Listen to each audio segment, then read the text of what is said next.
हरे कृष्णा। तो श्रीमद् भागवतम की चर्चा में आप सभी का स्वागत है। मंगलाचरण करेंगे सभी, जिनको आता है उस साथ साथ में बोल सकते हैं। ओम नमो भगवते वासुदेवाय। ओम नमो भगवते वासुदेवाय। ओम नमो भगवते वासुदेवाय।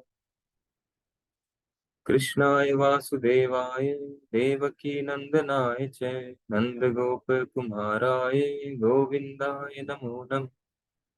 नारायणं नमस्कृत्य नरं चैव नरोत्तमं देवीं सरस्वतीं व्यासं ततो जयन्तीरये।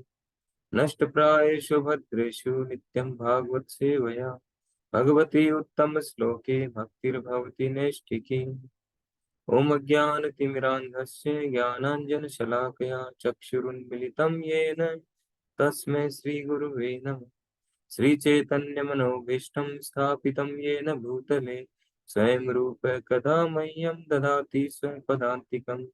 वन्देऽहं श्रीगुरो श्रीयुतपदकमलं श्रीगुरुं वैष्णवांश्च श्रीरूपं साग्रजातं सहगण रघुनाथान्वितं तं सजीवम् साद्वैतं सावधूतं परिजनसहितं कृष्णचैतन्यदेवं श्रीराधा कृष्णपादान् सहगण ललिता श्रीविशाखान्वितांश्च।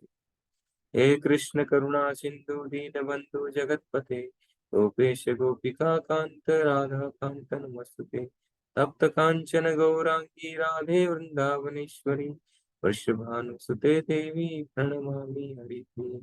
वंशाकल्पतरुभ्यश्च कृपा सिन्धुभ्य एव च पतितानां पावनेभ्यो वैष्णवेभ्यो नमः। जय श्री कृष्ण चैतन्य प्रभु नित्यानंद श्री अद्वैत गदाधर श्रीवासादि गौर भक्तवृंद। हरे कृष्ण कृष्ण कृष्ण हरे हरे हरे राम राम राम हरे। नमो विष्णुपादाय कृष्ण पृष्ठाय भूतले श्रीमते भक्ति वेदांत स्वामिनिति नामिने। नमस्ते सारस्वती देवे गौरवाणी चारिणे निर्विशेष शून्यवादी पाश्चात्य देशतारिणे।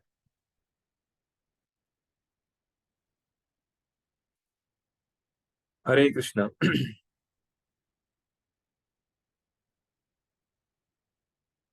तो आज हम श्रीमद् भागवतम स्कंद 1 और अध्याय 2 पढ़ेंगे।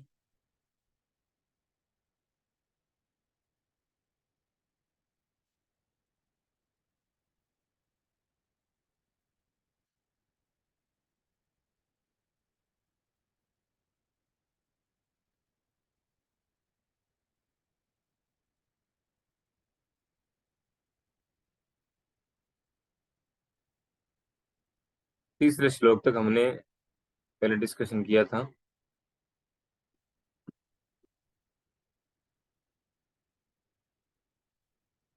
तो अध्याय का नाम है दिव्यता तथा दिव्य सेवा।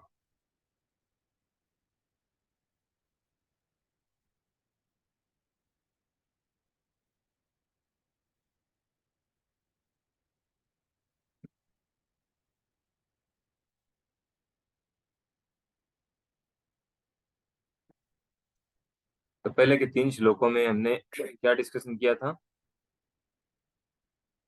कि उन्होंने जो प्रश्न किए थे, शौनक आदि ऋषियों ने, जो 88,000 ऋषि वहां पर नैमिषारण्य में एकत्र हुए हैं, तो उन सब ने जो प्रश्न किए, और जो 88,000 ऋषि हैं उनके जो अगुआ हैं, लीडर हैं, वो है शौनक ऋषि। तो शौनक ऋषि सूत गोस्वामी से उन्होंने 6 प्रश्न पूछे थे पहले अध्याय में, जो हम पहले डिस्कस कर चुके हैं।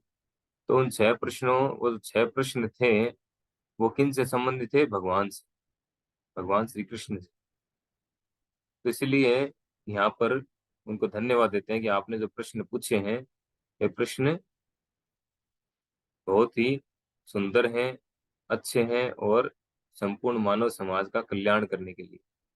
और सबसे बड़ी बात है कि भगवान से, भगवान श्री कृष्ण से संबंधित है। फिर वे कह रहे हैं कि हे सूत गोस्वामी ने कहा है, मैं उन महामुनि सुखदेव गोस्वामी को सादर नमस्कार करता हूँ। ये जो सारा ज्ञान जो है वो सूत गोस्वामी जी ने कहाँ से लिया? सुखदेव गोस्वामी जी से, तो वो परीक्षित महाराज को एक कथा सुना रहे थे। तो नमस्कार करता हूँ जो सबों के हृदय में प्रवेश करने में समर्थ हैं। फिर बता रहे उनके उनका इतिहास बता रहे हैं सुखदेव गोस्वामी का। जब सुखदेव गोस्वामी प्रकट हुए थे तो वो, मैंने बताया था पिछली बार, वो 16 साल के थे। 16 साल तक गर्भ में रहे थे माता की, और फिर गर्भ से निकल के तुरंत वो चले गए जंगल में, क्योंकि उन्हें ये ये डर था कि मैं अगर घर में रहूंगा तो माया के द्वारा कैप्चर हो जाऊंगा। इसलिए पहले उन्होंने भगवान से कमिटमेंट लिया था। भगवान ने उन्हें खुद कमिटमेंट किया, ये वादा किया कि तुम जो है माया के द्वारा कभी भी ग्रसित नहीं होगे। इसीलिए फिर वो गर्भ से बाहर आए थे, ये आश्वासन मिलने के बाद। तो फिर जब वो चले गए निकलते ही गर्भ से जंगल में, तो व्यास देव जी उनका पीछा करते करते, हे पुत्र करते हुए वो उनके पीछे पीछे गए। ये हम डिस्कस कर चुके हैं पहले।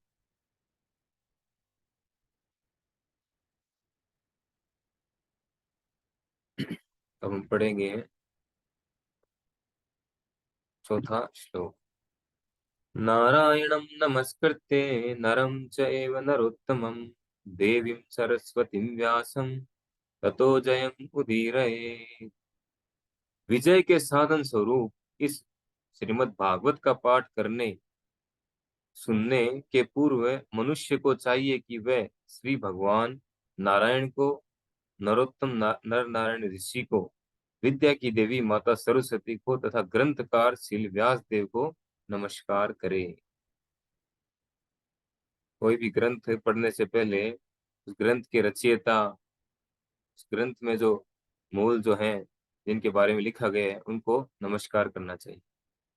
और जो माध्यम है जिनके द्वारा लिखा गया है, उनको नमस्कार करना चाहिए। जैसे यहाँ बता रहे हैं कि इस ग्रंथ का पाठ करने के पहले, पठन पाठन सुनने के पहले, श्रवण और कीर्तन दोनों करने के पहले क्या करना चाहिए? श्री भगवान नारायण को नमस्कार करना चाहिए, भगवान कृष्ण को नमस्कार करना चाहिए, भगवान नारायण को नमस्कार करना चाहिए। भगवान कृष्ण जो है वो आदि नारायण, आदि विष्णु, जितने विष्णु रूप हैं वो भगवान श्री कृष्ण से आए हैं। चाहे नारायण रूप हो, विष्णु रूप हो, रामचंद्र रूप हो, जितने भी भगवान के रूप हैं, रामादि मूर्ति शिव कला नियमेन तिष्ठन् नाना अवतार मकरोत भुवनेषु किंच। ब्रह्म संहिता में ब्रह्मा जी कहते हैं कि जितने भी अवतार है, राम आदि हैं, राम, नरसिंह, वराह, विष्णु, जितने भी हैं, ये सब भगवान श्री कृष्ण के अवतार हैं। भगवान कृष्ण अवतार नहीं है, वे अवतारी हैं। इन सारे अवतारों के source, root cause of the all causes, सभी कारणों के मूल कारण, तो उनको नमस्कार करना चाहिए। और नरोत्तम, नर नारायण ऋषि को, भगवान ने नर नारायण ऋषि के रूप में अवतार लिया था। बताया जाता है शास्त्रों में कि आज भी जो है नर नारायण तपस्या कर रहे हैं। कहाँ पे? केदारनाथ। केदारनाथ है उन्हीं का नाम। तो आज भी वहां पर भगवान नर नारायण ऋषि के रूप में तपस्या करते हैं। नर अर्थात जो उनके नित्य पार्षद हैं, तो बाद में जिन्होंने अर्जुन के रूप में आए, और नारायण जो है स्वयं भगवान, तो दोनों तपस्या कर रहे हैं। और विद्या की देवी माता सरस्वती, उनको नमस्कार करना चाहिए। और ग्रंथकार शील व्यास देव, जो ग्रंथकार, इस ग्रंथ की जिन्होंने रचना की है, उनको भी नमस्कार करना है। क्योंकि व्यास देव जी हैं, वे भगवान के ही अवतार हैं। आगे हम पढ़ेंगे, तो प्रश्न आया है कि उनके अवतारों के बारे में बताइए, तो अवतारों के बारे में पूरी डिटेल आएगी, कितने कौन कौन से अवतार भगवान ने लिए, कब कब लिए, तो उसमें व्यास देव जी का नाम भी आएगा। तो इस तरह से इन सबको नमस्कार, इनको प्रणाम करने के बाद में हम आगे बढ़ेंगे। या बहुत अच्छे से समझा है गुरुपाद जी ने। जो तात्पर्य है इसमें कि सारा सारा वैदिक साहित्य था, सारे पुराण इस भौतिक जगत के गहनतम भागों पर विजय प्राप्त करने के लिए इसलिए है यहाँ पे सबसे पहले क्या बताया अनुवाद में कि विजय के साधन स्वरूप इस श्रीमद् भागवत का पाठ करने से पूर्व, अर्थात ये जो भागवतम है ये हमें विजय दिलाने वाला है। विजय किस में? तो विजय दिलाने वाला है जन्म मृत्यु के चक्र से। हम जो है जन्म मृत्यु के चक्र में फंसे हुए हैं। प्रभुपाद यहाँ तात्पर्य में बता रहे हैं कि जीव अनादि काल से भौतिक इंद्रिय तृप्ति के प्रति आसक्त होने के कारण ईश्वर के साथ अपने संबंध को भूल चुका है। जितने भी जीवात्मा है इस भौतिक जगत में, हम अनंत काल से अनादि काल से इस भौतिक जगत में फंसे हुए हैं। किस कारण फंसे हुए हैं? इंद्रिय तृप्ति करने के कारण। भगवान से स्वतंत्र होकर के और इंद्रिय तृप्ति करने के कारण हम यहाँ पे फंसे हुए हैं। और भगवान से हमारा क्या संबंध है उसको हम भूल चुके हैं। तो इसका उपाय क्या है? और यहाँ पे एक और बात बता रहे हैं कि हम हमारे प्रयास से, हम चाहे कितनी योजनाएं बनाएं, हम इससे निकल नहीं सकते। इस भौतिक जगत में उसका जीवन संघर्ष अविरत चलने वाला है, बिना रुके। बिना रुके ये कंटिन्यूअसली चलता रहेगा। हम जीवन में जो स्ट्रगल कर रहे हैं, केवल हम तो अभी इस जीवन को देख रहे हैं। हमने लाखों करोड़ों पहले जन्म ले चुके हैं। अलग अलग तरह के 84 लाख प्रकार की योनियां हैं। उन सब योनियों को हम भोग करके और यहाँ इस मनुष्य योनि में आए। तो ये स्ट्रगल हम जो है, संघर्ष है, जीवन संघर्ष, ये करते हुए आ रहे हैं और इस जीवन में भी कर रहे हैं, आगे भी चलता रहेगा। इसके लिए कोई योजना बनाकर जीव का इसमें जीव को इसमें से निकाल पाना असंभव है, संभव नहीं है। यानी हम हमारे लेवल पे यदि कुछ योजनाएं बना के सोचे इसमें से निकल जाएं जन्म मृत्यु के चक्र से, इम्पॉसिबल है, निकल नहीं सकते। तो क्या उपाय क्या है कि यदि वह अविरत जीवन संघर्ष पर विजय पाना चाहता है तो उसे ईश्वर के साथ अपने नित्य संबंध को पुनः स्थापित करना होगा। हमें जानना होगा कि हमारा भगवान के साथ क्या संबंध है। तो संपूर्ण वैदिक शास्त्र हैं, उसमें 3 जो है मुख्य विषय हैं। क्या क्या है 3? वो है संबंध। इन 3 तत्व हैं, 3 मुख्य तत्व हैं, आप नोट कर सकते हैं। पहला है संबंध, संबंध तत्व, यानी भगवान कौन है और उनके साथ हमारा क्या संबंध है। और दूसरा है अभिधेय तत्व, और तीसरा है प्रयोजन तत्व। संबंध, अभिधेय और प्रयोजन। तो संबंध जानने के बाद में क्या करना होता है? जैसे हम किसी से रिलेशन बनाते हैं, किसी से फ्रेंडशिप करते हैं, या किसी से जैसे कोई शादी विवाह करता है तो रिलेशन बनता है उनका। तो रिलेशन बनने के बाद में क्या होता है? आगे का प्रोसेस शुरू होता है, अभिधेय, यानी उनको सेवा करना। उनने रिलेशन बनाया है तो फिर उनकी सेवा करना, उनको प्रसन्न करना कि वो प्रसन्न कैसे होंगे। जिसमें उनकी प्रसन्नता है उसके अकॉर्डिंग उनकी सेवा करना। आनुकूल्य से कृष्ण कृष्णानुशीलनम भक्ति उत्तमा। उनके अनुकूल भाव होकर के, उनके अनुकूल होकर के, प्रतिकूल होकर नहीं, अनुकूल होकर सेवा करना। जैसा चाहते हैं वैसा सेवा करना, उसको बोलते हैं अभिधेय। और फिर है प्रयोजन, यानी इनके इन सब के पीछे उद्देश्य क्या है, प्रयोजन क्या है, लक्ष्य क्या है? कृष्ण प्रेम प्राप्त करना। जब कोई प्रभुपाद जी के पास आता था कि हमें भगवान दिखाओ, भगवान को हम देखना चाहते हैं, या भगवान को दिखाओ हमें, तो वो कहते थे, प्रभुपाद जी कहते थे कि भगवान को देखने का प्रयास हमें नहीं करना चाहिए, हमें ऐसा कार्य करना चाहिए कि भगवान हमें देखे। यानी भगवान की प्रसन्नता के लिए हमें ऐसे ऐसे कार्य करने चाहिए कि भगवान खुद हमें देखे। तो जब हम उन्हें प्रसन्न करने का प्रयास करेंगे, वो जो चाहते हैं वो करेंगे, उसके लिए प्रयास करेंगे, तब जो है वो हमें प्रेम करेंगे और हमारे अंदर भी प्रेम विकसित होगा उनके प्रति। तो ये 3 जो है मुख्य तत्व बताए गए हैं, संबंध, अभिधेय और प्रयोजन।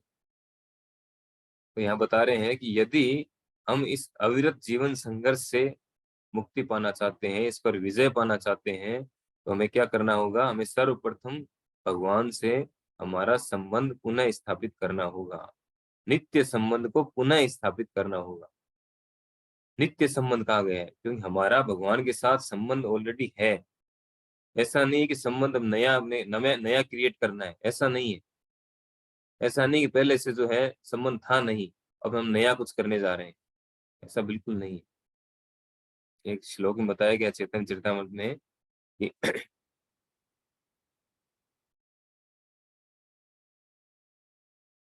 श्लोक याद नहीं आ रहा मेरे को। नित्य सिद्ध कृष्ण प्रेम साध्य कबू नए, श्रवण आदि शुद्ध चित्ते करे उदय। कि सभी जीवों के हृदय में जो कृष्ण प्रेम है, भगवान के प्रति जो प्रेम है, वो सेवा का भाव है, वो हमेशा से है, नित्य है, वो नित्य सिद्ध है। वो उसको अलग से कोई साधना करके उसको साधने की आवश्यकता नहीं है। नित्य सिद्ध कृष्ण प्रेम साध्य कबूल है, लेकिन वो क्या है, अभी कवर हो गया है। वो इस भौतिक जगत है, मटेरियल नेचर जो है, इसके जो तीन गुण है, प्रकृति के तीन गुण, सतोगुण रजोगुण तमोगुण, इसके द्वारा वो कवर्ड हो चुका है, कंटामिनेटेड हो चुका है। तो शुद्ध कृष्ण प्रेम है, वो कंटामिनेटेड यानी दूषित हो चुका है। तो उसको वापस से शुद्ध करना पड़ेगा, हमारी चेतना को शुद्ध करना पड़ेगा। हमारी चेतना दूषित है, इस कारण हम हमारी स्थिति को समझ नहीं पा रहे हैं, हमारी स्थिति क्या है। हम भगवान की सेवा नहीं करके और दूसरी दूसरी चीजों में जो है सुख ढूंढ रहे हैं, सेवा ढूंढ रहे हैं। कोई और नहीं मिलता तो कुत्ते की सेवा करते हैं, बिल्लियों की सेवा करते हैं। विदेशों में आजकल अजगर पालते हैं लोग, मगरमच्छ पालते हैं। तो सेवा करने का जो भाव है, प्रेम करने का भाव जो है, ये सभी जीवों में, चाहे किसी देश का हो, किसी प्लेनेट का हो, कहीं पे रह रहा हो, किसी भी योनि में हो, लेकिन एक्चुअल में वो प्रेम जो है हमारा किसके लिए है, किससे है, वो हम भूल चुके। तो नित्य सिद्ध कृष्ण प्रेम साध्य कबूल है, श्रवण आदि शुद्ध चित्त करे उदय। हम जो श्रवण और कीर्तन करेंगे, भगवान के विषय में सुनेंगे और बोलेंगे, तब क्या होगा, वो जो कृष्ण प्रेम हमारे हृदय में है, पहले से नित्य सिद्ध है, पहले से है हमारे हृदय में, वो जागृत हो जाएगा वापस। उसके ऊपर जो कवर लगा हुआ है माया का, वो कवर हट जाएगा।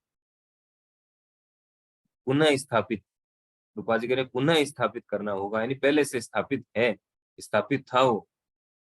बीच में क्या है, हमारी चेतना दूषित होने से वो उसमें कन्वर्जन यानी डाइवर्जन आ गया, डाइवर्ट हो चुके हैं। उसको वापस से उस लाइन पे लाना हो, पुनः स्थापित करना हो।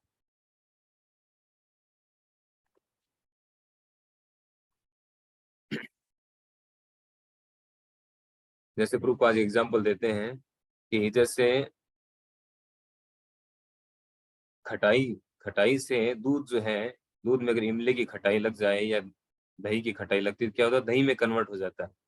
उसी प्रकार से ये जो मटेरियल कंटामिनेशन है, इसके कारण हमारा जो शुद्ध प्रेम है, वो काम में परिवर्तित हो चुका है। शुद्ध कृष्ण प्रेम काम में बदल चुका है।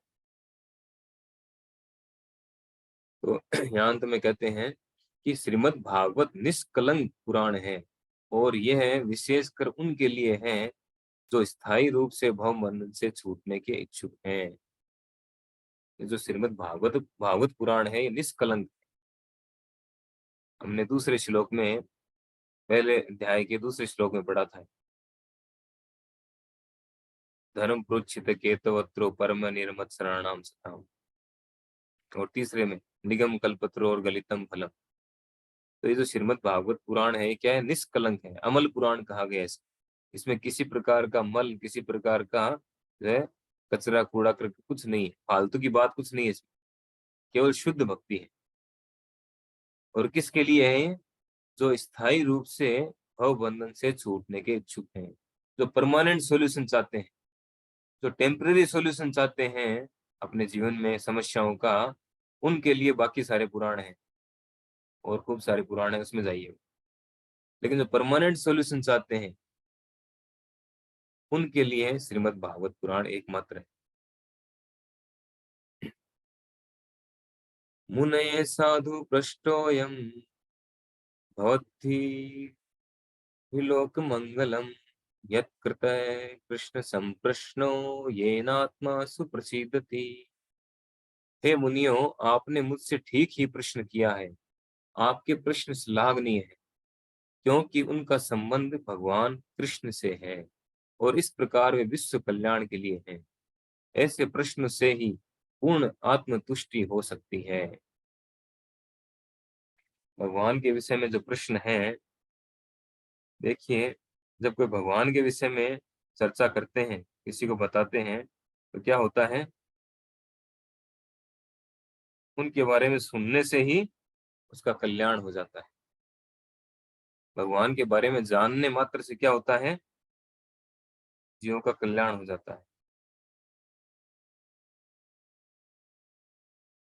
इसीलिए भगवान ने गीता में कहा है, जन्म कर्म चैमे दिव्यम एवं यो वेत्ति तत्वतः त्यक्त्वा देहम पुनर्जन्म नेति मामेति सोर्जुन। कि जो मेरे जन्म कर्म जन्म और कर्म की दिव्य प्रकृति को जान लेता है, वो इस शरीर को छोड़ने के बाद में क्या होता है, पुनः इस भौतिक जगत में नहीं आता, जन्म मृत्यु के चक्कर से मुक्त हो जाता है।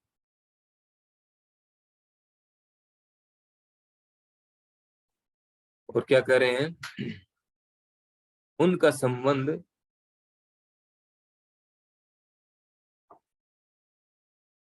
भगवान कृष्ण से है। यानी उन्होंने जो प्रश्न पूछे थे, आप वापस से थोड़ा रिवाइज करिए कि क्या प्रश्न थे वो। तो 6 प्रश्न है, उनमें से 3 प्रश्न जो है वो तो क्या थे, भगवान ने क्यों जन्म लिया, देवकी और वसुदेव जी के गर्भ, देवकी के गर्भ से, और वसुदेव जी के पुत्र के रूप में क्यों जन्म लिया, उनके अवतारों के बारे में बताइए। उनके आने का प्रयोजन क्या है वो बताइए। 3-4 प्रश्न जो है वो तो केवल भगवान के विषय में, उनकी लीलाओं के बारे में बताइए। तो ऐसे प्रश्न जो क्या है, ऐसे प्रश्न विश्व कल्याण के लिए, भगवान की लीलाएं कथाओं का जब श्रवण कीर्तन होता है, इसी से लोगों का वास्तविक कल्याण हो सकता है। बाकी दुनिया भर की कितनी कथाएं करो, अ, दुनिया की बातें कितनी करो, उससे कोई कल्याण होने वाला नहीं है, कोई फायदा होने वाला नहीं। इवन जो है, हम हमारे कर्मों को बढ़ाते जाएंगे, दूसरी दूसरी बातें करेंगे, तो क्या होगा, नए नए कर्म क्रिएट होंगे जो हमारे जन्म मृत्यु के चक्र को बढ़ाएंगे। और क्या, ऐसे प्रश्नों से ही पूर्ण आत्मतुष्टि हो सकती है। आत्मतुष्टि अर्थात आत्मा को संतुष्टि मिलती है। 2 तरह के कार्य होते हैं। जनरली लोग जो कार्य कर रहे हैं, वो सारे के सारे कार्य किसके लिए कर रहे हैं, शरीर के लिए कर रहे हैं, शरीर को सुख देने के लिए, शरीर की तुष्टि के लिए कर रहे हैं। आत्मा की तुष्टि के लिए कार्य नहीं के बराबर 0.001% लोग होंगे मुश्किल से पूरी दुनिया में, जो आत्मा की तुष्टि के लिए कार्य कर रहे हैं, आत्मा की संतुष्टि के लिए। क्योंकि जानते नहीं है लोग कि आत्मा के लिए क्या कार्य है, आत्मा किससे प्रसन्न होगा, ये जानते नहीं। वो केवल जो है पिंजरे को चमकाने में लगे हुए हैं। आपने स्टोरी सुनी होगी वो।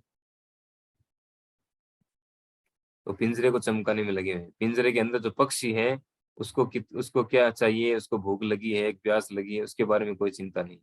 उसकी क्या खुराक है, उसको क्या खुराक देने से वो जो है सुखी रहेगा, इसकी जानकारी नहीं करना चाहते।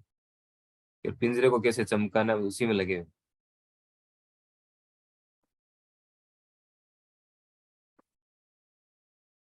प्रभुपाद जी बहुत अच्छे से समझा रहे हैं इस बात को,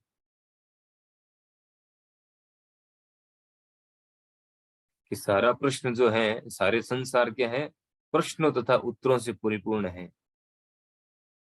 तो यहाँ कुछ एग्जाम्पल देके बताया गया है कि जो पशु पक्षी हैं, वो भी दिन भर क्या करते हैं, प्रश्न उत्तर करते हैं। कोई भी डिस्कशन में क्या है, प्रश्न उत्तर है, सभी उसमें व्यस्त हैं। पशु पशु हो चाहे पक्षी हो चाहे मनुष्य हो। इसमें कुछ लोगों के जैसे नाम दिए रूपा जी ने, क्या कहा देखिए, भोर होते ही सारे पक्षी अपने अपने नीड़ों में प्रश्नों तथा उत्तरों में लग जाते हैं, और शाम होते ही वही पक्षी वापस आकर पुनः प्रश्नोत्तर में व्यस्त हो जाते हैं। मनुष्य भी जब तक प्रगाढ़ निद्रा में सो नहीं जाता, प्रश्नोत्तर में व्यस्त रहता है। दिन भर क्या करता है मनुष्य? प्रश्नोत्तर चलता है। और मार्केट में व्यापारी क्या करते हैं? क्या भाव हुआ है, शेयर मार्केट का क्या चल रहा है, इसका क्या भाव है, उसका क्या भाव है, दिन भर प्रश्नोत्तर चलता है।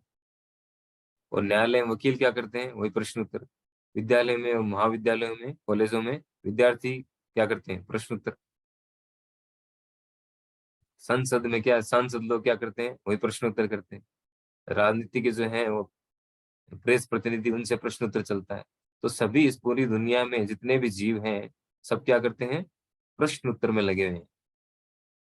तो कृपा जी अंत में क्या समझा रहे हैं? यद्यपि ये लोग जीवन भर ऐसे प्रश्न का उत्तर करते रहते हैं, किंतु रंच मात्र तुष्ट नहीं हो पाते। क्यों? क्योंकि इनके जितने भी प्रश्न उत्तर हैं, ये सारे प्रश्न उत्तर किससे संबंधित है? शरीर से संबंधित, आत्मा से संबंधित नहीं है। आत्मा की तुष्टि तो केवल कृष्ण विषय प्रश्नोत्तर से ही हो सकती है। इसके अतिरिक्त दूसरा उपाय नहीं।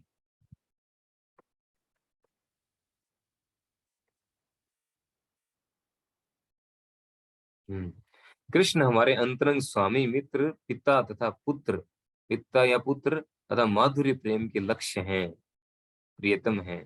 कृष्ण को भूलकर हमने प्रश्नों तथा उत्तरों के अनेक विषय बना लिए, किंतु इनमें से किसी से भी हमें पूर्ण तुष्टि नहीं हो पाती। कृष्ण के अतिरिक्त सारी वस्तुएं क्षणिक तुष्टि प्रदान करने वाली हैं। अर्थात उन प्रश्न उत्तरों से क्या होगा? टेम्परेरी सुख मिलेगा हमें, क्षणिक, किसी भी समय नष्ट हो सकता है। सैवे पुंसाम परो धर्मो यतो भक्तिरधोक्षजे, अहेतुकी अप्रतिहता ययात्मा सुप्रसीदति। संपूर्ण मानवता के लिए परम व्रति वही है जिसके द्वारा सारे मनुष्य दिव्य भगवान की प्रेमा भक्ति प्राप्त कर सकें। ऐसी भक्ति अकारण तथा अखंड होनी चाहिए, जिससे आत्मा पूर्ण रूप से तुष्ट हो सके। अब तरीका बता रहे हैं, भक्ति करने का तरीका क्या है। क्या कह रहे हैं? सैवे पुंसाम परो धर्मो यतो भक्ति अधोक्षज। तो इस भौतिक जगत को पै वर्ग बताया गया है। पै वर्ग, पै वर्ग अर्थात आपने वो हिंदी वर्णमाला पढ़ी होगी ना बचपन में, क ख ग घ ड़। उसमें एक पै वर्ग आता है, पै फै बै भै मै, है ना? वो आपने पढ़ा होगा। तो इस भौतिक जगत को बोला जाता है पै वर्ग। पै वर्ग का अर्थ क्या है? पै का अर्थ है परिश्रम, यानी यहाँ पर हमें परिश्रम करना पड़ता है।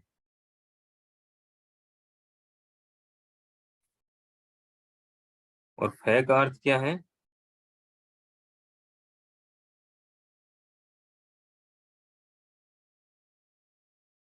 जब परिश्रम करते हैं तो क्या होता है? फल मिलता है, परिश्रम का फल मिलता है। और फिर वो फल से क्या होता है? तीसरा क्या है? पै फै बै, यानी से बंधन होता है, बंधन, बंधन प्राप्त होता है। इस भौतिक जगत में हम कुछ भी करते हैं, कुछ भी कार्य करेंगे, उसमें बहुत ज्यादा स्ट्रगल होता है, परिश्रम होता है। और फिर उसका जो फल मिलता है, उस फल से क्या होता है? बंधन उत्पन्न होता है। या तो पुण्य कर्म क्रिएट होता है या पाप कर्म क्रिएट होता है। पाप क्रिएट हुआ तो उसके लिए नीच योनियों में जाना होगा, नरक लोकों में जाना होगा उस फल को भोगने के लिए। पुण्य क्रिएट हुआ तो उस फल को भोगने के लिए जो है किसी अच्छे कुल में जन्म मिलेगा या उच्च कुल, उच्च लोक में जन्म मिलेगा, तो उसके लिए भी दोबारा जन्म लेना पड़ेगा। तो दोनों में ये क्या होगा? जन्म मृत्यु का चक्र कंटिन्यूअसली बना रहेगा। तो इससे ये क्या है? फल। और तीसरा क्या होता है? बंधन। तो बता ही दिया आपको, कर्म फल क्रिएट होगा, उस कर्म फल से क्या होगा? बंधन, बंधन उत्पन्न होगा। रूपा जी कहते थे कि एक सोने की चेन से बंधा है, एक लोहे की चेन से बंधा है।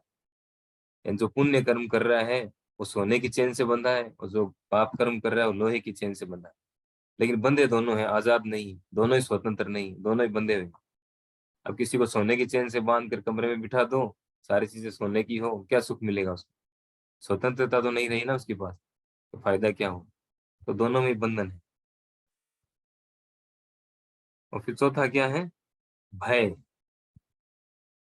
फिर भय उत्पन्न होता है जब बंधन मिलता है, बंधन या व्यर्थता तो उससे फिर भय उत्पन्न होता है।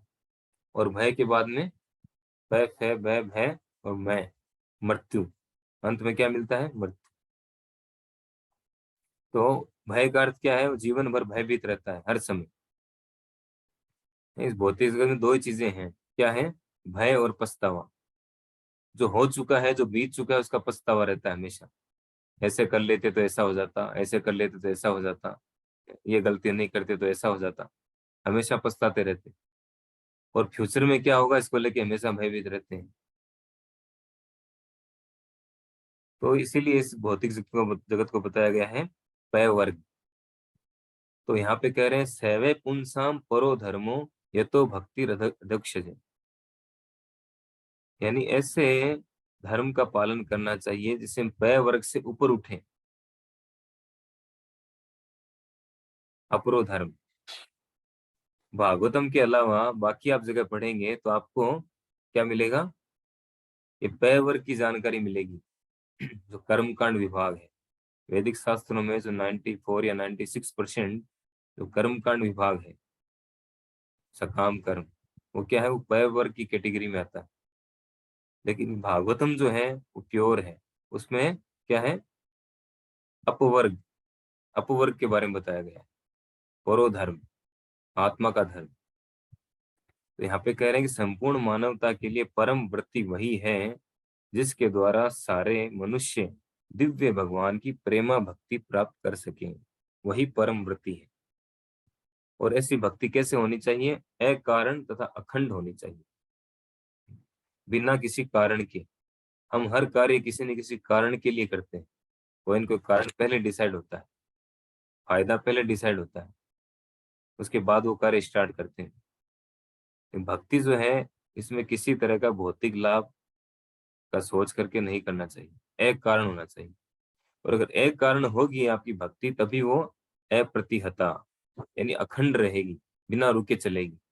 अगर कोई कारण होगा भक्ति करने का, तो जैसे वो कारण पूरा हो जाएगा, भक्ति स्टॉप हो जाएगी। जैसे कई लोग जाते हैं कि हनुमान जी के जाते हैं या शिव जी के जाते हैं या जहाँ भी, गणेश जी के जाते हैं कि मैं आपकी स्वामणी करूंगा, सवामणि प्रसाद चढ़ाऊंगा, सवामण मेरी ये मनोकामना पूरी हो जाए।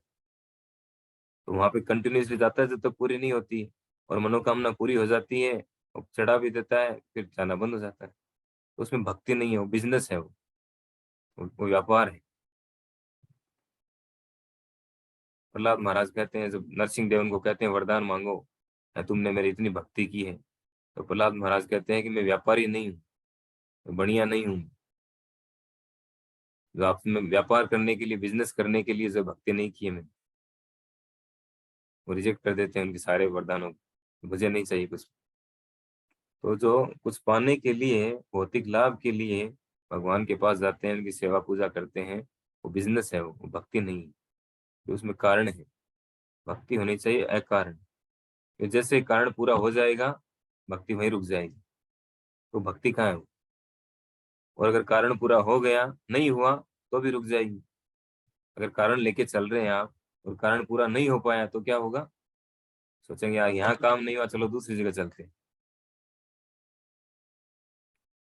तो वो भक्ति नहीं है, वो बिजनेस है वो।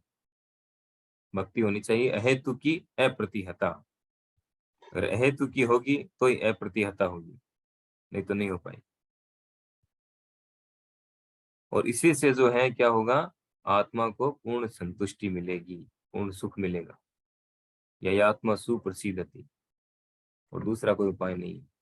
उपाय यहाँ पे बता रहे हैं दो प्रकार के, प्रवृत्ति मार्ग और निवृत्ति मार्ग। प्रवृत्ति मार्ग वही पय वर्ग वाला, सकाम कर्म, इंद्रिय तृप्ति के लिए सारे कार्य करना, ये चाहिए ये करो, ये चाहिए ये करो। और निवृत्ति मार्ग क्या है? भौतिक चीजों को त्यागना और आध्यात्मिक को अपनाना, निवृत्ति मार्ग। तो इसीलिए हमें क्या करना चाहिए? भगवान की भक्ति करना चाहिए, उनकी सेवा करनी चाहिए।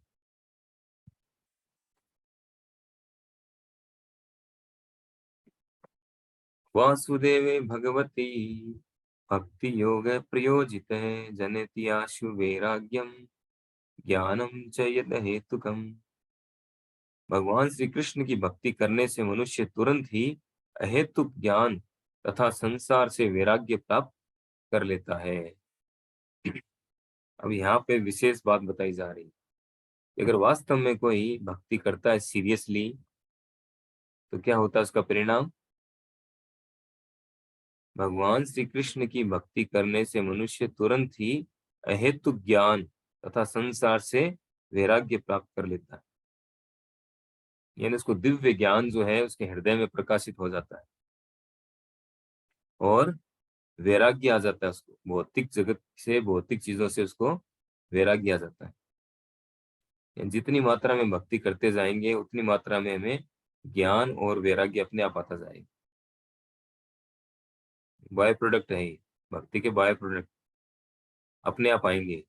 वैराग्य के लिए अलग से प्रयास नहीं करना पड़ेगा, अलग से अधिक प्रयास हमें नहीं करना पड़ेगा। हमें जो नियम बताए गए उनका पालन करना है हमें, लेकिन अलग से कोई वैराग्य करने के लिए हमें कोई हम हिमालय पे जाना पड़े ऐसा नहीं, अपने आप आएगा। अगर सीरियसली हम भक्ति कर रहे हैं तो, नहीं करेंगे तो नहीं होगा। कल मैं वहाँ पे प्रसादम हॉल में, मुंबई में प्रसाद ले रहे थे हम लोग, तो मैंने देखा प्रभुपाद जी का कोट था वहाँ पे लगाया हुआ। उसमें प्रभुपाद जी ने लिखा है कि जो 16 माला का जप है, चांटिंग, चांट हरे कृष्णा, ये मेडिसिन है, ये दवाई है, और जो प्रसाद है वो हमारी डाइट है। इस तरह से प्रभुपाद जी ने कोट किया वहाँ पे। भागवतम का है वो। तो दवाई जो है प्रॉपर लेंगे हम, अच्छे तरीके से लेंगे, उतना ही हमारे हमें असर जो है महसूस होगा। अगर नहीं लेंगे तो असर कहाँ से होगा?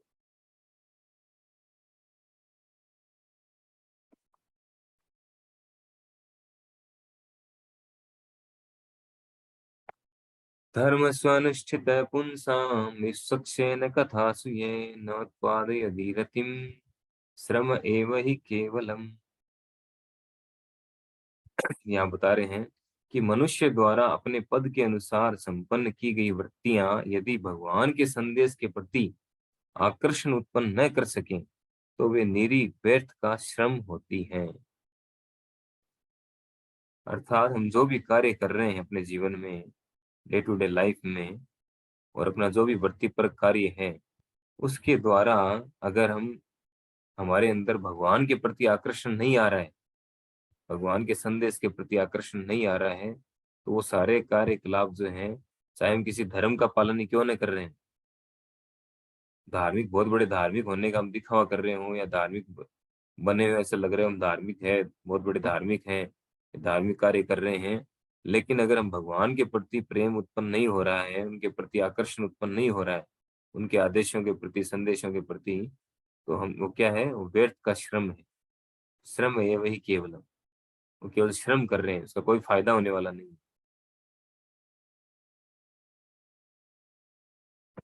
मनुष्य की जीवन के प्रति विभिन्न अवधारणाओं के अनुसार वृत्तियां भी भिन्न भिन्न होती हैं। निपट भौतिकवादी के लिए जो स्थूल शरीर से परे कुछ नहीं देख पाता, इंद्रियों से परे कुछ भी नहीं है, अतः उसकी वृत्तियां संकेंद्रित और विस्तारित स्वार्थ तक ही सीमित रहती हैं। दो प्रकार के स्वार्थ बता रहे हैं गुरुपाल, यानी एक तो अपना, अपने शरीर का स्वार्थ, और दूसरा है विस्तारित, परिवार, समाज, विस्तारित स्वार्थ, वृहद इंद्रिय तृप्ति।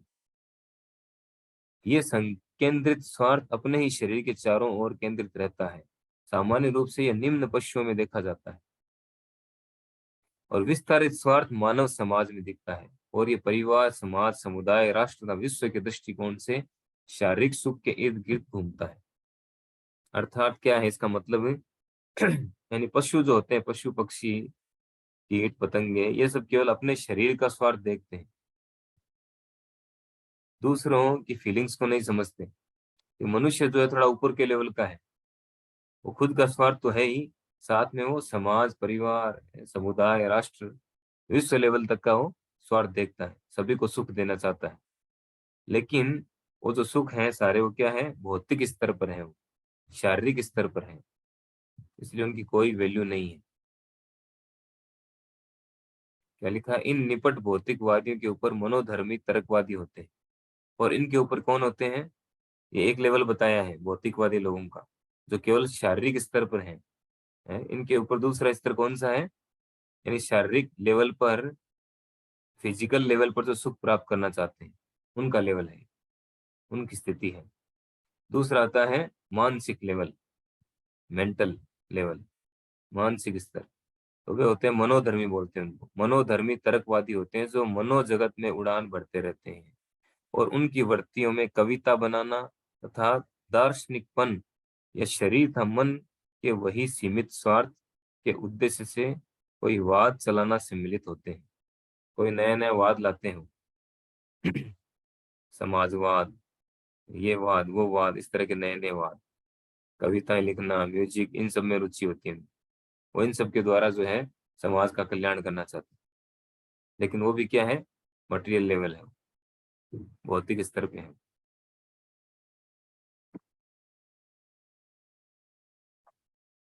किंतु शरीर था मन के ऊपर सुप्त आत्मा है, तो यदि शरीर में न रहे तो सारे शारीरिक तथा मानसिक स्वास्थ्य व्यर्थ एवं शून्य हो जाए। किंतु कम बुद्धिमान लोगों को आत्मा की आवश्यकताओं की कोई जानकारी नहीं होती। ज्यादातर यही हाल है, 99.9% जो है यही हाल है। आत्मा की आवश्यकताओं की जानकारी नहीं है लोगों को, इसलिए उनके सारे कार्य क्या है, व्यर्थ है। मोघासा मोघ कर्माणु मोघ ज्ञान विचेत से, जैसे ही शरीर खत्म होगा सारी योजनाएं धराशायी हो जाएगी, सब जीरो, कोई वैल्यू नहीं होगी। फिर दूसरा शरीर मिलेगा कर्मों के अनुसार, फिर नई कहानी शुरू, क्योंकि आत्मा की खुराक नहीं दी गई। आत्मा का कल्याण कैसे होगा उसके बारे में विचार नहीं किया गया। तो चूंकि मूर्ख लोगों को न तो आत्मा की कोई जानकारी होती है और न इसकी ही कि वह शरीर तथा मन के विचार क्षेत्र से किस तरह परे है, फलस्वरूप वे अपनी अपनी वृत्तियों से संतुष्ट नहीं रहते। यहाँ पर यानी कितने ही तरह के कार्य कर लें, सामाजिक कल्याण कार्य कर लें, ये कार्य वो कार्य, कभी उनको संतुष्टि नहीं मिलेगी, हमेशा फ्रस्ट्रेट रहेंगे। थोड़े दिन कुछ टेम्पररी मिलेगी, फिर उससे उब जाएंगे, फिर दूसरे में आएंगे, फिर तीसरे में आएंगे। तो यहाँ पर आत्म संतुष्टि का प्रश्न उठाया गया है। आत्मा स्थूल शरीर का सूक्ष्म मन से परे है, वह शरीर था मन का एक सशक्त सक्रिय तत्व है। सुप्त आत्मा की आवश्यकता को जाने बिना केवल शरीर था मन को तुष्ट करके कोई सुखी नहीं रह सकता। अगर हम आत्मा की आवश्यकताओं को नहीं जानेंगे, नहीं समझेंगे, तो हम मन को कितना ही मन के द्वारा जो मन के आवश्यकताओं को कितना ही पूरा करें, शरीर की आवश्यकताओं को कितना ही पूरा करें, हम कभी भी सुखी नहीं हो पाएंगे। शरीर तथा मन तो आत्मा के व्यर्थ के बाह्य आवरण मात्र हैं। ये तो कपड़े की तरह है। वांसासी जीर्णानि यथा विहाय नवानि गृह्णाति नरोपराणि, भगवत गीता दूसरा अध्याय। जैसे हम कपड़े बदलते हैं वैसे ही आत्मा शरीर बदलता है। तो आत्मा के दो तरह के शरीर हैं, दो तरह के कपड़े हैं। अंदर वाले जो कपड़े हैं, जैसे हम लोग दो तरह के कपड़े पहनते हैं ना, अंडरगारमेंट्स पहनते हैं और बाहर के कपड़े अलग पहनते हैं, वैसे आत्मा के दो तरह के कपड़े हैं। एक सूक्ष्म शरीर है मन बुद्धि अहंकार से बना हुआ, और दूसरा क्या है, स्थूल शरीर जो पांच तत्वों से बना है, पृथ्वी जल अग्नि वायु आकाश, ग्रोस ग्रोस मेटेरियल तत्वों से बना है। तो आत्मा की आवश्यकताएं पूरी होनी ही चाहिए। केवल पंछी के पिंजड़े की सफाई करके पंछी को प्रसन्न नहीं किया जा सकता। मनुष्य को इस पंछी की खुद की आवश्यकताएं जाननी चाहिए। आत्मा की आवश्यकता यह है कि वह भौतिक बंधन के संकुचित क्षेत्र से बाहर निकलना चाहता है और पूर्ण स्वतंत्रता की अपनी इच्छा को पूरा करना चाहता है। वह इस विशाल तर ब्रह्मांड की आच्छादित दीवालों के बाहर जाना चाहता है। वह स्वतंत्र प्रकाश तथा आत्मा का दर्शन करना चाहता है। उसे पूरी स्वतंत्रता तब प्राप्त होती है जब वह पूर्ण आत्मा भगवान को मिलता है। प्रत्येक प्राणी में ईश्वर के प्रति प्रसुप्त स्नेह रहता है, यानी सोया हुआ प्रेम है भगवान के प्रति, लेकिन वो सुप्त है, सोया हुआ है। तो आत्मा जो है वो सुखी कब होगा? देखिए, ये भौतिक जगत जो है ना, मटेरियल वर्ल्ड, आत्मा की क्वालिटी क्या है, गुण क्या है? आत्मा बना है सच्चित और आनंद से।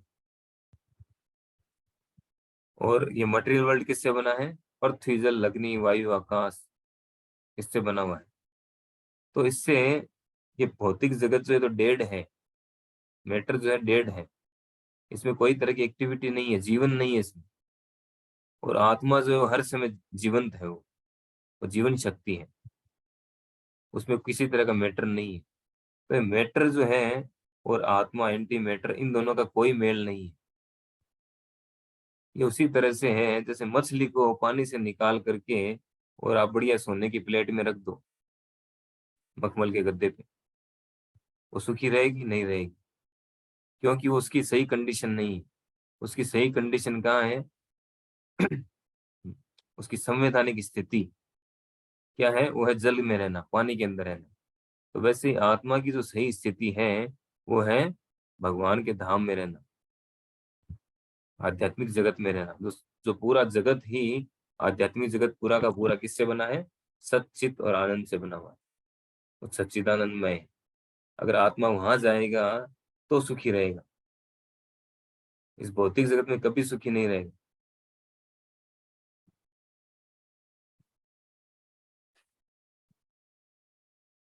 यहाँ तो बंधा हुआ है वो। जैसे कैदी जेल के अंदर, कोई व्यक्ति सुखी नहीं रहता है, चाहे जेल में कितनी सुविधा हो। जेल में रहना किसी भी व्यक्ति के लिए उसकी संवैधानिक स्थिति नहीं है। तो उसकी गलत स्थिति है, फंस गया है किसी कारण से, कोई अपराध किया इसलिए जेल में आया है। जेल में रहकर कोई सुखी नहीं रह सकता है, चाहे उसको थोड़े टाइम रहो, ज्यादा टाइम रहो, चाहे उसको कितनी सुविधाएं मिल जाओ जेल में, तो कभी सुखी नहीं रहेगा। जेल से बाहर आना उसके लिए सुख है। तो उसी प्रकार से आत्मा का सुख है भगवान के धाम जाने। तो आध्यात्मिक जीवन का प्राकट्य स्थूल शरीर तथा मन के माध्यम से स्थूल तथा सूक्ष्म पदार्थ के प्रति विकृत प्रेम के रूप में होता है। आध्यात्मिक जीवन का प्राकट्य शुरुआत कैसे होती है? स्थूल शरीर तथा मन के माध्यम से स्थूल तथा सूक्ष्म पदार्थ के प्रति विकृत प्रेम के रूप में होता है। इसमें विकृत यानी ट्रांसफॉर्मेशन, परिवर्तित। वास्तविक प्रेम है हमारा, अ, वो क्या है? वो भगवान से है। वो विकृत हो चुका है, ट्रांसफॉर्मेशन हो चुका है उसमें। वो विकृत होकर के क्या हो गया है? हम पदार्थ से प्रेम करने लग गए हैं, मैटर से प्रेम करने लग गए हैं, इसलिए विकृत है, ये विकृत अवस्था है इसकी। इसी कारण जो है, इस विकृत प्रेम की शुरुआत कैसे होती है? हम पदार्थ की तरफ आकर्षित होते हैं, भोग करना चाहते हैं। अतएव हमें उन वृत्तियों में लगना होता है जिनसे हमारी देव चेतना जगे। इसलिए हमें ऐसे कार्य में लगना होगा जिससे वो जो हमारा सुप्त कृष्ण प्रेम है वो वापस से जागृत हो जाए। वो आगे बताया जाएगा आगे वाले श्लोकों में। अतएव हमें ऐसा परमेश्वर की दिव्य लीलाओं के श्रवण एवं कीर्तन द्वारा ही संभव है।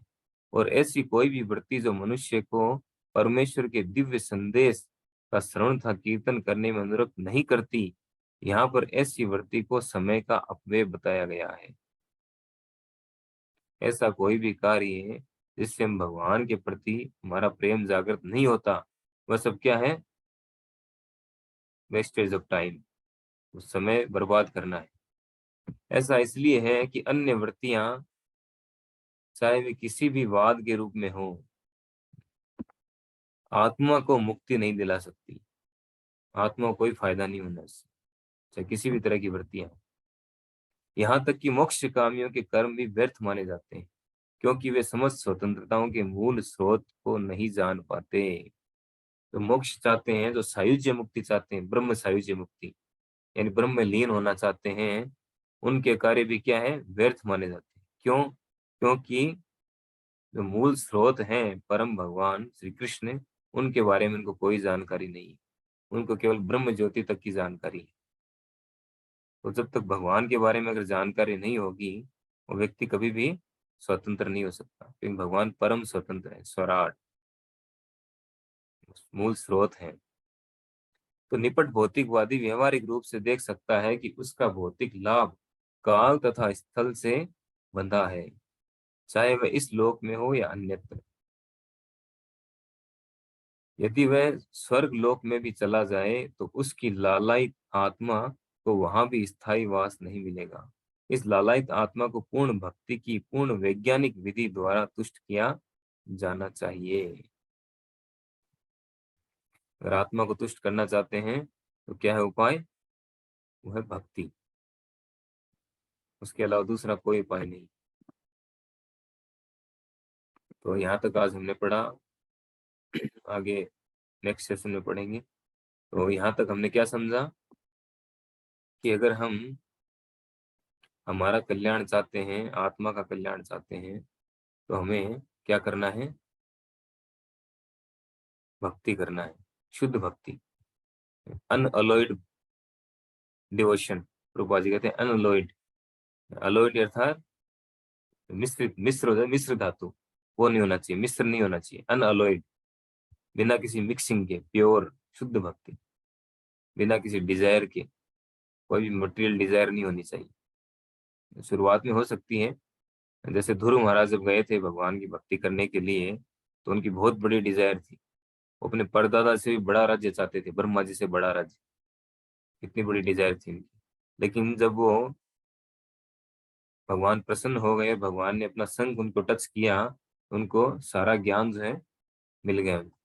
उन्होंने कहा मुझे कुछ नहीं चाहिए, काचन विचिन्नम अपि दिव्य रत्नम, कि मैं तो कांच के टुकड़े ढूंढने निकला था, कांच के टुकड़े प्राप्त करना चाहता था, कि मुझे अब हीरा मिल गया, अब मुझे कुछ नहीं चाहिए। स्वामी स्वामिन कृतार्थोस्मि वरम न याचे, कि मैं अब कृतार्थ हो गया हूँ, मुझे आपकी भक्ति मिल गई, मुझे कोई किसी तरह का वर नहीं चाहिए।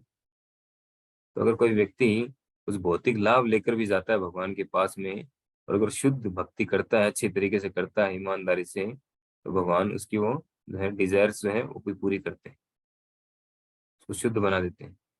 डिजायर रहती नहीं है उसको किसी तरह, फिर भी उसको देते हैं। तो हमें किसी भी तरह की भौतिक इच्छाओं के बिना भक्ति करनी चाहिए, तभी हम कंटिन्यूअसली कर पाएंगे, अप्रतिहता, बिना रुके। हरे कृष्णा। श्री गुरुपाद की जय।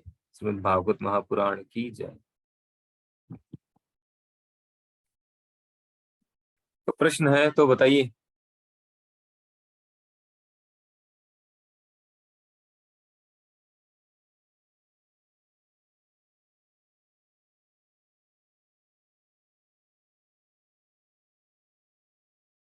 यस माता जी बताइए, एक बार रुकिए, सेटिंग चेंज करता हूँ ना।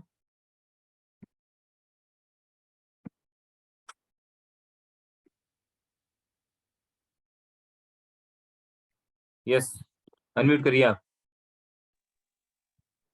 हरे कृष्ण प्रभु जी। हरे कृष्ण। आपने बताया था कि आत्मा के दो शरीर है, आंतरिक और बाहरी।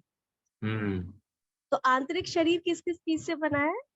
वो- मन, बुद्धि और अहंकार से। अच्छा, और आत्मा किस चीज से बनी है?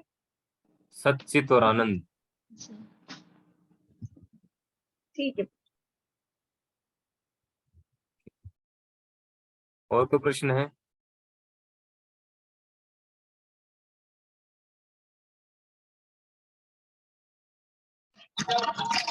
हरे कृष्ण प्रभु जी। हरे कृष्णा, बताइए। प्रभु जी, नहीं ये पूछ रहा था, किसी ने ये क्वेश्चन किया कि भगवान में ऐसा कहाँ लिखा है कि बोला भगवान हिंदू धर्म में, मतलब हिंदू ऐसा, हम्म।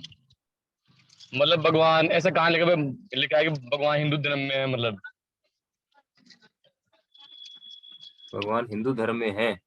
हाँ ऐसा, मतलब कुछ लोग मतलब ऐसा क्वेश्चन करते हैं, मतलब ऐसे, मतलब जो ऐसे संत रामपाल जी के ऐसे दास ऐसे कुछ उनके जो चेले हैं ना, हम्म। तो ऐसा प्रश्न करते हैं कि बोला भगवान है, आप सिद्ध करो कि कहाँ लिखा है कि भगवान हिंदू धर्म से है। देखिए, जो हिंदू शब्द है ना, हिंदू, जी प्रभु जी। ये शब्द पूरे वैदिक शास्त्र में कहीं भी नहीं है।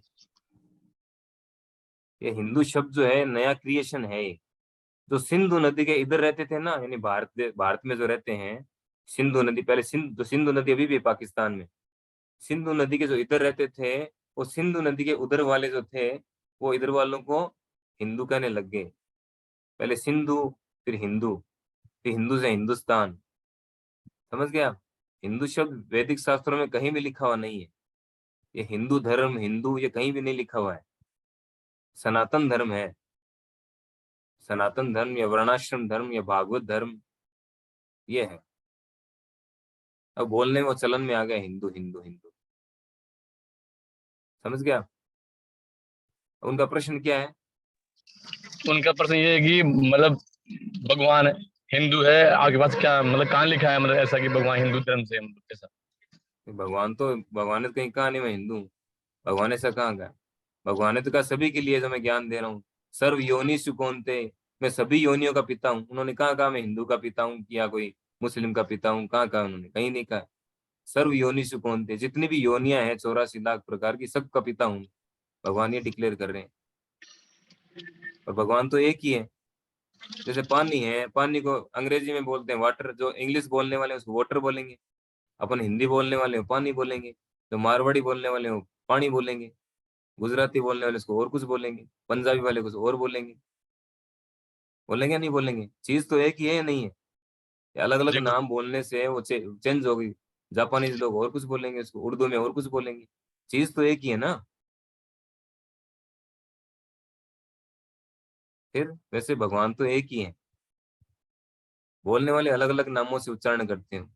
उनकी जितनी जितनी उनकी जानकारी है, तो जिस एरिया में जिसने जन्म लिया है, पृथ्वी के जिस भाग में, उसको इतनी जितनी जानकारी मिली उसके अनुसार वो बोलता है, उच्चारण करता है। ऐसा है। चीज तो एक ही है।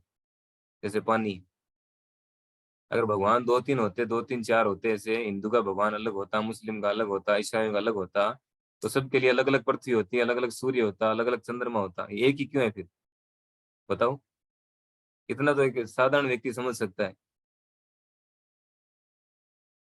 इतना इंटेलिजेंट तो होना ही चाहिए व्यक्ति को। और आप इसमें बाइबल पढ़ लीजिए, बाइबल में कहीं भी है ना, जो जो यीशु थे, ईसा मसीह, उन्होंने कहीं भी नहीं कहा कि मैं भगवान हूँ। है किसी को बताओ, किसी को जानकारी है तो? उन्होंने कहा मैं भगवान का बेटा हूँ। मोहम्मद साहब ने कहीं नहीं कहा कि मैं भगवान हूँ। उन्होंने कहा पैगंबर हूँ, पैगाम लेके आया हूँ। लेकिन भगवान कृष्ण ने जरूर डिक्लेयर किया है कि मैं भगवान हूँ, गीता में। और किसी ने डिक्लेयर नहीं किया आज तक। तो जो होगा वही डिक्लेयर करेगा ना, जो नहीं होगा कहाँ से करेगा?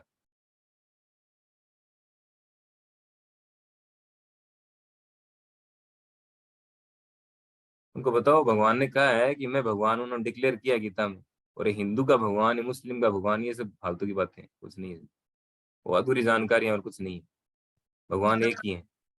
उन्हीं को वो अल्लाह कह रहे हैं, हम भगवान कह रहे हैं, वो यहोवा कह रहे हैं, कोई गॉड कह रहे हैं, कोई कुछ कह रहे हैं। व्यक्ति एक ही है। बस उनकी जानकारी सीमित है। जैसे जैसे भगवान को जानने वाले भी 3 लेवल के बताए गए, आगे पढ़ेंगे हम। कुछ लोग ब्रह्म रूप में जानते हैं उनको कि निराकार है भगवान, उससे आगे नहीं जानते। कुछ लोग उनको परमात्मा रूप में जानते हैं कि सभी के हृदय में बसने वाले परमात्मा है। जिनको पूरी जानकारी है वो उनको भगवान के रूप में जानते हैं कि भगवान एक व्यक्ति है, वो अपने धाम में रहते हैं, वहाँ उनकी लीलाएं चलती हैं, वो सब जानते हैं। जिसको पूरी जानकारी है। जी जिसको प्रभु अधूरी जी। जानकारी है वो अपने अपने लेवल पे है। ठीक है प्रभु जी। हरे कृष्ण। और कोई प्रश्न है? क्वेश्चन है?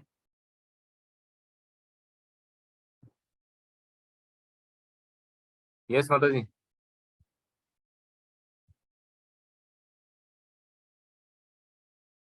यस बोलिए, प्रतिभा हरे माता जी। कृष्ण प्रभु जी। हरे कृष्ण। हाँ।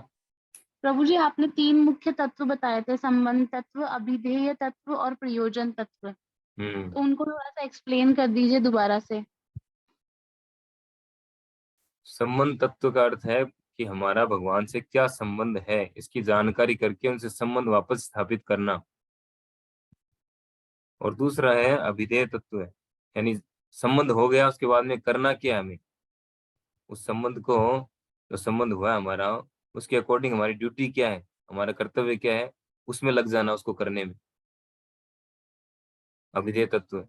और उससे हमें क्या मिलेगा लास्ट में जाकर के, उसका परिणाम क्या होगा, वो है प्रयोजन।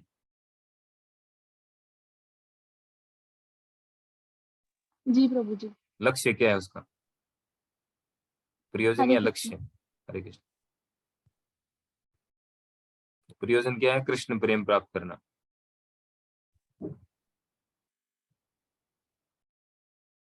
तो पूरे भागवत में जो है तीनों तत्व के बारे में बताया जाएगा।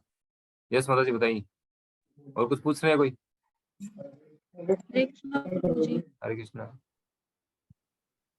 प्रभु जी, मैं बोलिए। पूछना था कि भगवान की भक्ति हम कैसे कर सकते हैं? भगवान की भक्ति हम कैसे कर सकते हैं? हाँ, भगवान की सेवा कैसे कर सकते हैं? सेवा, भगवान की सेवा कैसे कर सकते हैं प्रभु जी? सही, बहुत अच्छा क्वेश्चन पूछा है। एवरीडे जैसे आप कुकिंग करते हैं, आप क्या क्या काम करती हैं दिन भर में? हम तो खेती वगैरह भी करते हैं प्रभु जी। हम्म, खेती वगैरह करते हैं प्रभु जी। खेती करते हैं क्या? हाँ प्रभु जी। खेती करते हैं, कुकिंग करते हैं, घर पे खाना बनाते हैं। तो खाना हाँ बनाते हैं तो प्रभु बना जी। करके इस सोच से बनाना चाहिए कि हम भगवान को भोग लगाएंगे, भगवान के लिए बना रहे हैं, है ना। आज आज इस चीज का भोग लगाएंगे, आज ये आइटम बना के भोग लगाएंगे। फिर उसको भोग लगाना चाहिए भगवान को, तुलसी पत्र रख करके, है ना, भगवान के सामने रख के। और फिर जो है हरे कृष्ण महामंत्र बोलिए 11 बार, है ना। सिंपल तरीका बता रहा हूँ आपको। पर्दा पर्दा बंद करके और भगवान से प्रार्थना करिए, प्रभुपाद जी से प्रार्थना करिए कि प्रभुपाद जी आप जो है भगवान को भोग लगाइए, है ना। और फिर 11 11 बार प्रभुपाद जी का प्रणाम मंत्र आता है तो वो बोलिए 3 बार, उसके बाद में 11 बार जो है महामंत्र बोलिए, हरे कृष्ण महामंत्र। ठीक है, इस तरह से भोग लगाइए। और ये मानसिकता, ये हमारी ये सोच होनी चाहिए कि हम भगवान को भोग लगाएंगे, इसके लिए हम कुकिंग कर रहे हैं। उससे फिर क्या, सारे कार्य जो आपकी भक्ति में हो जाएंगे। आप कुकिंग कर रहे हैं, उसके लिए आपको रॉ मेटेरियल भी लाना पड़ेगा, उसके लिए आपको खेती करनी पड़ेगी। जैसे लोग बाजार से खरीद के लाते हैं, आप खेती करके लाते हैं। तो खेती करने का उद्देश्य क्या है कि उससे जो उत्पन्न होगा उससे हम भगवान को ऑफर करेंगे, भगवान को प्रदान करेंगे। उनके द्वारा तो फैसिलिटी सारी मिल रही है हमें। पानी कहाँ से मिलता है, वो प्रदान कर रहे हैं। हवा कहाँ से मिलती है, ऑक्सीजन मिल रही है। सूर्य का प्रकाश मिल रहा है, तभी तो खेती हो रही है। कैसे हो रही है? तो सबके लिए भगवान को धन्यवाद देना चाहिए। वो हम जब वापस भगवान को कुछ ऑफर करते हैं वो धन्यवाद है। जैसे पिताजी जो हैं घर में सारा सामान लेके आते हैं, है ना, बच्चे को टॉफी भी दिलाते हैं, बच्चा उसमें से एक टॉफी लेके पिताजी को देता है वापस। पिताजी खाते भी नहीं है लेकिन वो प्रसन्न होते हैं। उसी तरह से हमारी स्थिति है, सब कुछ हमें भगवान दे रहे हैं, हमें क्या करना है, वापस उनको ऑफर करना है। ऑफर करके भगवान खाएंगे नहीं, सारा वो खत्म नहीं कर देंगे, भगवान उसको प्रसाद में कन्वर्ट कर देंगे। फिर हम उसको जब खाएंगे तो हमारा जीवन शुद्ध होगा। लेकिन हर कार्य को भगवान की प्रसन्नता के लिए करना, भगवान से जोड़ करके करना, भगवान को सेंटर में लाकर करना, वही भक्ति है। एकदम सरल है भक्ति करना। माला आप कर ही रही हैं, ठीक है। एक क्वेश्चन और था प्रभु जी। बताइए। एक क्वेश्चन ये है प्रभु जी, जैसे ये वृंदावन से लड्डू गोपाल को लेके आ जाते हैं, हम्म। हाँ, इनकी सेवा मतलब पितृ वाले पर उसकी भगवान की सेवा करनी चाहिए, या हम जैसे कांच वगैरह के फ्रेम में जो आते हैं उनकी करनी चाहिए? आपके पास कौन से हैं? फ्रेम वाले हैं प्रभु जी। कोई दिक्कत नहीं है, फोटो हो चाहे कुछ भी हो। 9 प्रकार के जो हैं भगवान के अलग अलग रूप बताए गए हैं, इनमें से कोई से भी हो, मिट्टी के बने हो, पत्थर के बने हो, मेटल के बने हो, फोटो हो, चित्र के रूप में हो, कोई भी हो, कोई प्रॉब्लम नहीं है उसमें। बस वो जो अगर आप वो पीतल के बने हुए लाएंगे तो उसमें आप उनको स्नान भी करा सकते हैं, अभिषेक कर सकते हैं, वो थोड़ा है, उस ड्रेस पहना सकते हैं। और जो आपने जो फ्रेम में लाए हैं उनको वो सब सेवा नहीं कर सकते, आप केवल भोग ऑफर कर सकते हैं या केवल फोटो लगा सकते हैं। फ्रेम वालों को तो आप ऐसे ही जैसे शो पीस की तरह रख सकते हैं, मंदिर में आपकी फोटो लगा सकते हैं। बाकी से लड्डू गोपाल जो है वो अपने इस्कॉन में जो है लड्डू गोपाल लाने के लिए नहीं बताया जाता है, या तो गौरनीता लाओ या जगन्नाथ बलदेव सुभद्रा वो लाओ। क्योंकि लड्डू गोपाल सिंगल होते हैं, सिंगल की पूजा नहीं होती है इस्कॉन में। अपने जो ब्रह्म संप्रदाय इसमें या तो राधा कृष्ण हो या गौर निताई हो या जगन्नाथ बलदेव सुभद्रा हो, ऐसा है। तो नहीं लाए अभी तक लड्डू गोपाल, जिनके पास नहीं है वो लड्डू गोपाल नहीं लेके आए, पहले से ध्यान रखें। जो लाने वाले हैं वो गौर निताई लेके आए। राधा कृष्ण भी घर में पूजा नहीं करना चाहिए, ऑफेंस होते हैं, अपराध होते हैं उसमें। तो गौर निताई लेके आइए, चैतन्य महाप्रभु, नित्यानंद प्रभु, या फिर जगन्नाथ बलदेव सुभद्रा ला सकते हैं। ये सबसे अच्छा है, फोटो ला के रखो, सबसे बेस्ट है। ठीक है, फोटो आप रख सकते हैं, राधा कृष्ण का फोटो रख सकते हैं, गौर निताई का फोटो रख सकते हैं। विग्रह लाएंगे ना, उनमें फिर कई कई तरह की सेवाएं वो हम नहीं कर पाएंगे घर में। ठीक है, और कोई प्रश्न?